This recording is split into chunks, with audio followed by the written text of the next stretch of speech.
जय जगन्नाथ। आसन देखा खुंटुणी पंचायत पथरकटा ग्रामर बाबा विश्वनाथंकर द्वितीय वार्षिक उत्सव किसी विशेष मुहूर्त।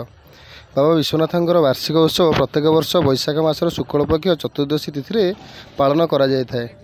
2013 मसीह मे मासर 4 तारिख गुरुवार बाबा वार्षिक उत्सव पालन करा जायथिला। पूर्व वर्ष भली यही वर्ष मध्य बहु संख्यार भक्त मैंने जोगदेवा सहित साहाय्य सहयोग करते। जय बाबा विश्वनाथंकर जय।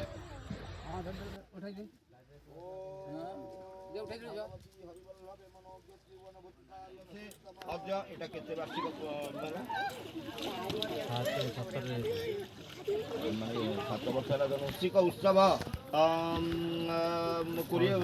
जन्मवार्षिक उत्सवे षोडशोपचार पूजा कलश पूजनम मातृपूजनम षोडश मातृका पूजा सर्वदेवादेवी पूजा सर्वदेवस्य देवाभ्य पूजा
Ma